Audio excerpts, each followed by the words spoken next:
Bueno, hoy vamos a hablar de la región cervical lateral. La región cervical lateral o triángulo lateral del cuello está situada en las partes laterales del cuello, estando cubierta por piel, tejido subcutáneo y a su vez por un músculo importante. Este músculo es el platisma, que prácticamente se encarga de recubrir a los músculos de la región lateral. Este músculo es plano y ancho y tiene una inserción superior empezando desde el borde inferior de la mandíbula y se extiende inferiormente hacia el músculo pectoral mayor y lateralmente hacia el músculo dorsal ancho. La región cervical lateral está dividida en un triángulo anterior y un triángulo posterior. Esta división se debe gracias a la presencia de un músculo, el músculo esternocleidomastoideo. Este músculo tiene origen en el manubrio del esternón, en la incisura yugular o también en el tercio medial de la clavícula. Tiene su inserción en la apófisis mastoides del hueso temporal y en la línea nucal superior del hueso occipital. Como mencionamos, este músculo es el encargado de dividir esta región en un triángulo anterior y un triángulo posterior. El triángulo posterior o triángulo dorsal tiene sus propios límites. Anteriormente por el borde posterior del esternocleidomastoideo, posteriormente por el borde anterior del trapecio e inferiormente por el tercio intermedio de la clavícula. ¿Por qué el tercio intermedio? Porque tanto en el borde anterior de la clavícula se inserta una parte del músculo esternocleidomastoideo. En el borde posterior de la clavícula se inserta una parte del músculo trapecio, dejando libre esta zona, la parte intermedia, para poder formar el triángulo. También este triángulo posterior tiene un vértice. Este vértice está formado por la unión de dos músculos, el músculo esternocleidomastoideo y el músculo trapecio, que van a insertarse en la línea nucal superior del hueso occipital. Como mencionamos antes, el músculo encargado de recubrir a los músculos de la región lateral es el músculo platisma. Este músculo forma lo que es el techo de esta región, que a su vez los músculos trapecio y el músculo esternocleidomastoideo van a estar cubiertos por una hoja o lámina superficial de la aponeurosis cervical.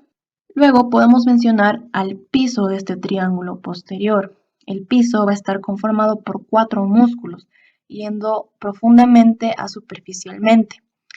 Primero podemos mencionar al esplenio de la cabeza, al músculo elevador de la escápula o angular del omóplato, el músculo escaleno posterior y el músculo escaleno medio.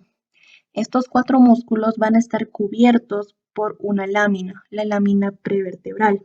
A su vez, este triángulo posterior va a estar dividido en otros 2 triángulos, un triángulo occipital y un triángulo subclavicular. Esta formación de estos triángulos se debe a la presencia de otro músculo, el músculo homoioideo o escapuloideo. Este músculo tiene su origen en el borde superior de la escápula, acá no lo podemos ver, y se inserta en el hueso hioides. Este músculo tiene tanto un vientre superior y un vientre inferior. El vientre inferior es el encargado de dividir al triángulo posterior en un triángulo occipital y un triángulo homoclavicular. Ahora vamos a hablar de las estructuras que pasan por el triángulo occipital y el triángulo homoclavicular. En el triángulo occipital se pueden mencionar 2 estructuras importantes.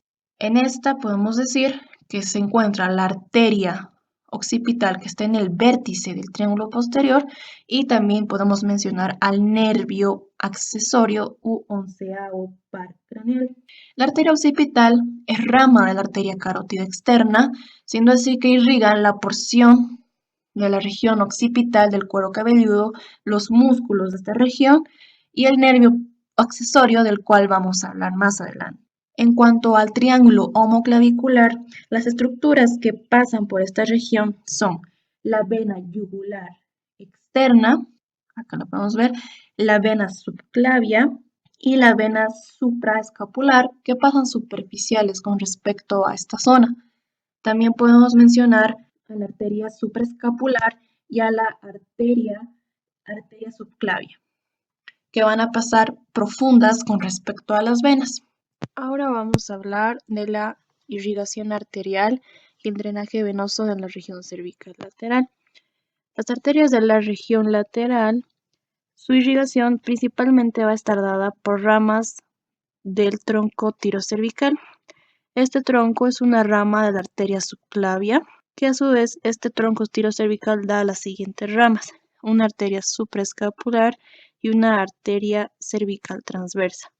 La arteria supraescapular puede originarse directamente de la arteria subclavia o también puede originarse del tronco tirocervical. Esta arteria cruza inferolateralmente al músculo escaleno anterior y el nervio frénico. Después, esta arteria cruza a la arteria subclavia y se sitúa posterior a la clavícula para irrigar a los músculos de la cara posterior del omóplato. Del tronco tirocervical también pueden originarse las siguientes arterias: la arteria cervical transversa, que acá la podemos ver. Esta arteria tiene una bifurcación en una arteria cervical superficial y una arteria dorsal de la escápula. Estas dos arterias cruzan lateralmente al nervio frénico y al músculo escaleno anterior, situándose unos 2 a 3 centímetros superior a la clavícula. Hablando específicamente de cada arteria, mencionamos que la arteria cervical superficial pasa profunda al músculo trapecio, acompañando al nervio accesorio 11. La arteria dorsal de la escápula puede originarse de manera directa de la arteria subclavia. En caso de que se origine de la arteria subclavia, la arteria dorsal de la escápula pasa anterior al escaleno medio. En cuanto a la arteria subclavia, esta irriga el miembro superior, se encuentra posterior superior a la vena subclavia y esta arteria descansa en lo que es la primera costilla y sus pulsaciones pueden palparse haciendo presión en el triángulo homoclavicular. Ahora vamos a hablar de las venas. La primera vena que vamos a mencionar es a la vena yugular externa. Acá la podemos ver. Esta vena yugular externa se forma por la unión de la vena retromandibular de su porción posterior y junto con la vena auricular posterior. Acá la podemos ver. Esta vena yugular externa empieza cerca del ángulo de la mandíbula y cruza oblicuamente al músculo esternocleidomastoideo. Se encuentra profunda al platisma y luego desciende hacia la porción inferior de la región cervical lateral. Esta vena drena la mayoría de la piel cabelluda y el lado de la cara. Luego vamos a mencionar a la vena subclavia. La vena subclavia es el principal conducto de drenaje venoso del miembro superior. Pasa anterior al músculo escaleno anterior y el nervio frénico. La vena subclavia se une con la vena yugular interna para formar a la vena brachiocefálica, que se encuentra posterior a la clavícula. Luego podemos mencionar a la vena yugular externa, acá la podemos ver otra vez, que va a emitir a los siguientes ramos: a las venas cervicales dorsales, acá la podemos ver, a las venas supraescapulares y a la vena yugular anterior. Ahora vamos a hablar de los nódulos linfáticos que se encuentran en la región lateral. La linfa de los tejidos superficiales de esta región van a entrar en lo que son los nódulos linfáticos cervicales superficiales que se encuentran a lo largo de la vena yugular externa, que no la podemos ver. A su vez, estos nódulos linfáticos cervicales superficiales se encuentran por encima del músculo esternocleidomastoideo, acá podemos ver el músculo, y los vasos linfáticos de estos nódulos van a drenar en los nódulos linfáticos cervicales profundos, los cuales van a formar una cadena a lo largo de la vena yugular interna.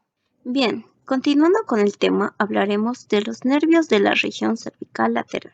Empecemos hablando por el nervio accesorio. Este nervio discurre profundo al músculo esternocleidomastoideo, inervándolo antes de entrar en la región cervical lateral. Este nervio pasa posteriormente en el interior de la fascia superficial, hasta llegar al músculo elevador de la escápula, desapareciendo profundo al borde interior del trapecio. Hablando de las raíces del plexo braquial, que son ramos anteriores de C5 a C8 y T1, se encuentran entre los músculos escaleno anterior y escaleno medio.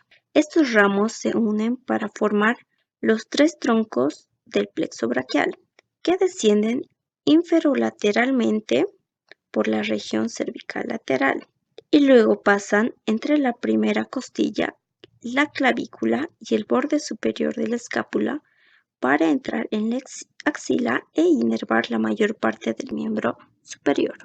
El nervio supraescapular, que se origina del tronco superior del plexo braquial, discurre lateralmente a través de la región cervical lateral para inervar los músculos supraespinoso e infraespinoso. Estos también proporcionan ramos articulares para la articulación del hombro. Hablando del plexo cervical, que está formado por los ramos anteriores de C1 a C4, se sitúan anteromedial a los músculos elevador de la escápula y escaleno medio, y profundo al músculo esternocleidomastoideo. Cada ramo, excepto el primer ramo, se divide en ramas ascendentes y descendentes, que se unen con los ramos del nervio espinal adyacente para formar las asas. Los ramos superiores e inferiores que dan estas asas llegarán a formar nervios. Por ejemplo, los ramos superficiales del plexo cervical son ramos cutáneos, en cambio, los ramos profundos son motores, que incluyen las raíces del nervio frénico y el asa cervical. La unión de la raíz superior del asa cervical, que transporta fibras de los nervios espinales de C1 y C2, y la raíz inferior del asa cervical, el cual se origina de una asa entre los nervios C2 y C3, forman una asa secundaria, el asa cervical, que se ramifica en nervios que van a inervar a los músculos infrahioideos, como ser nervio para el músculo homohioideo, para el músculo esternohioideo, para el músculo esternotiroideo y para el músculo tiroideo, que este último recibe fibras de C1 y desciende de forma independiente desde el nervio hipogloso distal a la raíz superior del asa cervical. Hablando de los ramos cutáneos o superficiales del plexo cervical, emergen alrededor de la mitad del borde posterior del esternocleidomastoideo, también denominado punto nervioso del cuello. Estos ramos se originan del asa nerviosa entre los ramos anteriores de C2 y C3. Estos nervios son el nervio occipital menor, que viene de C2 e inerva la piel del cuello y la piel cabelluda posterosuperior a la oreja. Otro nervio es el nervio auricular mayor, que viene de C2 y C3 y asciende a través del esternocleidomastoideo, donde se divide e inerva la piel que cubre la vaina, que rodea la glándula parotídea, el proceso mastoides posteriormente, ambas caras de la oreja y la piel que se extiende desde el ángulo de la mandíbula hasta el proceso mastoides. Hablando del nervio transverso del cuello, que es este, y en esta imagen es este, viene de C2 y C3 e inerva la piel que cubre la región cervical anterior.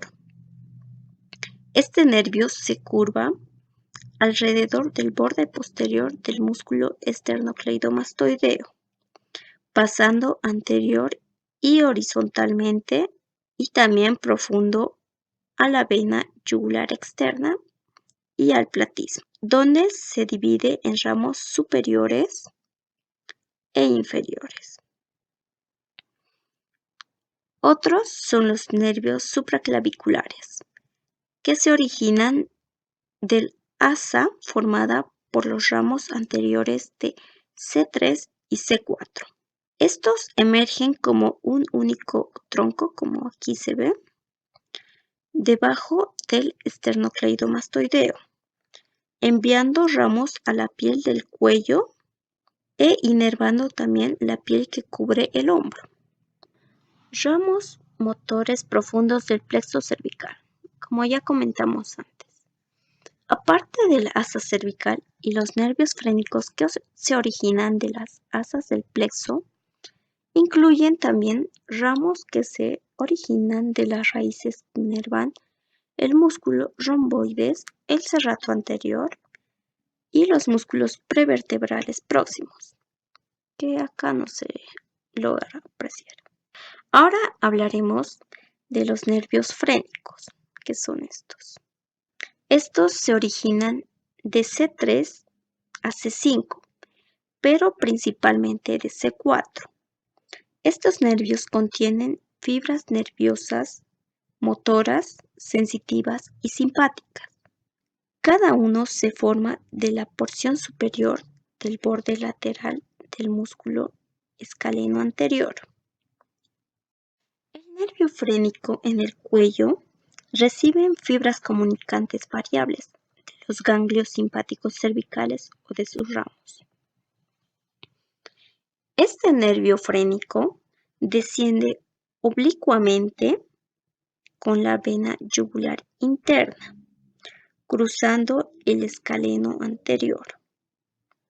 Pero estos nervios también tienen diferencias en cuanto a su recorrido. Por ejemplo, en el lado izquierdo, el nervio cruza anterior a la primera porción de la arteria subclavia. En cambio, en el lado derecho se encuentra anterior al músculo escaleno anterior y cruza la segunda porción de la arteria subclavia. Ahora, puede haber una contribución del nervio C5 al nervio frénico, el cual llegaría a llamarse nervio frénico accesorio. Frecuentemente este es ramo del nervio subclavio y cuando existe este nervio se sitúa lateral al nervio frénico principal y desciende posterior o a veces anterior a la vena subclavia. Finalmente, el nervio frénico accesorio se une al nervio frénico principal en la raíz del cuello o en el tórax.